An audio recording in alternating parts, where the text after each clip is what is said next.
Hello, today I'm going over the atomic nucleus and Rutherford lecture. So we previously had talked about some early ideas of what atoms were, even going back to the ancient Greeks.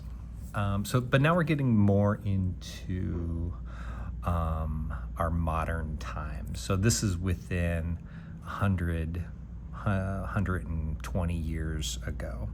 So we're talking pretty recent.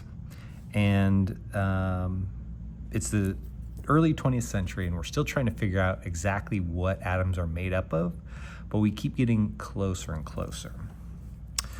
Ernest Rutherford, pictured here, was a pioneering scientist who helped uncover the structure of the atom in the early 20th century. Before his work, scientists had only basic ideas about how atoms were arranged. Rutherford's research focused on understanding how particles behave when they interact with matter.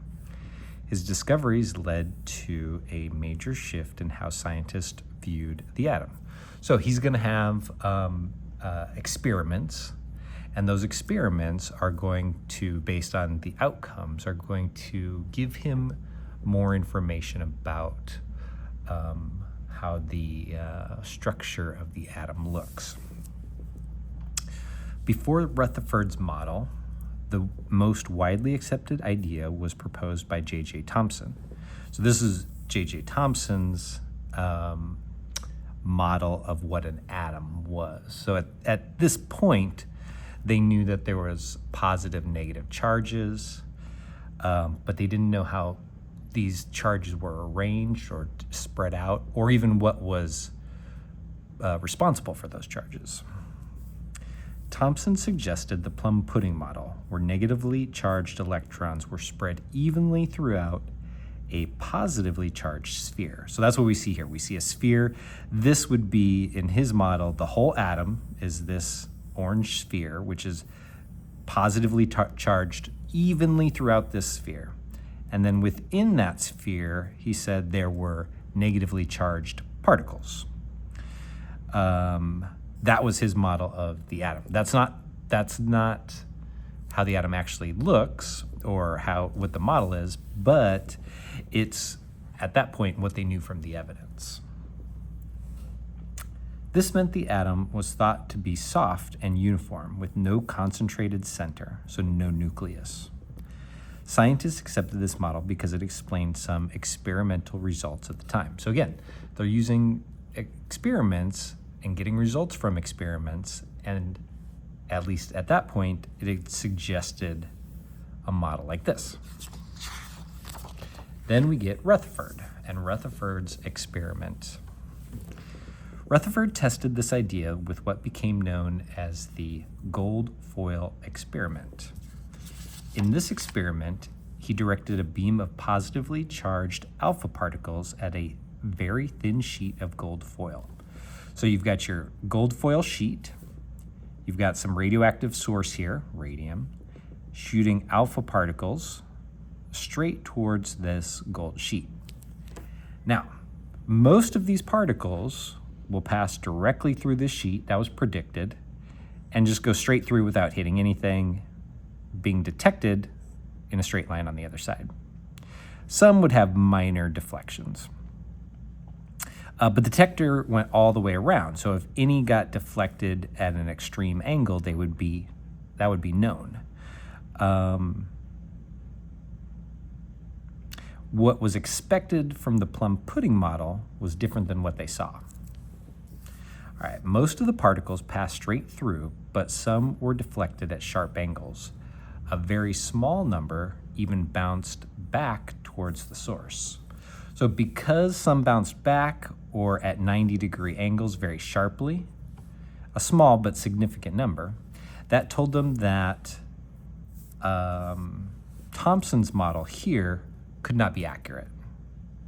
And so Rutherford had to come up with a slightly different model based on the gold foil experiment. These surprising results led Rutherford to propose a new model of the atom. He concluded that most of the atom is empty space, allowing particles to pass through easily. So in Rutherford's model, most of this is empty, and those alpha particles can pass right through. Now, in Thomson's model, it was also actually expected that the alpha particles would pass right through, and that has to do with the overall positive charge on the sphere. And the alpha particles were positively charged, so it was predicted that all of them would pass through without any deflections, if anything, maybe minor deflections. But the experiment showed results like this, showing that most of this is empty space. However, the deflected particles show that there must be a small, dense, positively charged center. This center is what we now call the nucleus. So Rutherford figured out that there has to be a positively charged nucleus, mainly empty space, and then some negatively charged electrons somewhere in this region. He knew there would be a positively charged nucleus because these positively charged alpha particles are repelled by that positive nucleus. So positive repels positive, negative repels negative. And that's what was causing the deflections. But small nucleus because only some were deflected. All right.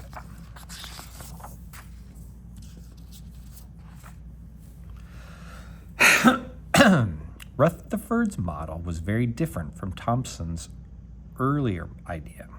Instead of a uniform mixture, the atom had a central nucleus containing most of its mass. So remember, in the past one, the whole thing was the atom. In Rutherford's model, most of the mass is contained here in the nucleus, and there's a positive charge there. The electrons were located outside this nucleus, moving through the empty space around it. This explained why only a few alpha particles were strongly deflected during the experiment. And these electrons were outside of the nucleus, but there was no understanding of orbitals or shells or the pathways of those electrons, where they would be found. So there's still more progress to come. Rutherford's discovery of the nucleus was a major step forward in atomic theory. It laid the foundation for later scientists such as Niels Bohr to develop more detailed models of the atom. So Niels Bohr gets into quantum mechanics, a deeper understanding of physics at the scales of very, very small things. Today we know even more about atomic structure, including protons and neutrons within the nucleus. So now we know that there's protons and neutrons in a nucleus, which the nucleus would be the same idea that we got from Rutherford. However, Rutherford's work remains one of the most important breakthroughs in understanding matter. And we can even take it a step further. Now, this is what the Bohr model is what you see in your introductory classes, right? You got a nucleus, you got electrons going around outside in nice orbitals in these circles. And if you take it a step further in our understanding, there's actually an electron cloud. And the electrons,